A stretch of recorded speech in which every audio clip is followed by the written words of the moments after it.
Райымбеков көчөсүнүн курулушунун проектisi толугу менен бүттү.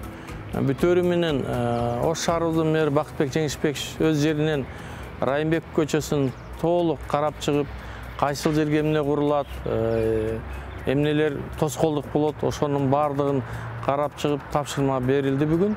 Ошонун негизинде да иш алып барабыз. Анан бул проект бүткөндөн кийин сметалык баасы чыгат бир жуманын ичинде.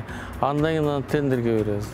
Тендерге бергенден кийин бул 25 күндүк мөөнөтү болот. Андан кийин ким утса, мына ошондон жумушту толук баштайбыз. Ал жерде тротуар болот. Тротуар 3 метрге чейин жетет. Жолдун кеңдиги 22 метр, ал жер асфальт болот. Анан ошол Райымбеков көчөсүнүн эки тарабына элдер эс ала турган мына Уркия Салиева көчөсүндө Пулат кичи чарчасына курулгандагыдай элдер эс ала турган барып көрүп мындай дем ала турган жерлер жасалып проектке киргизилди.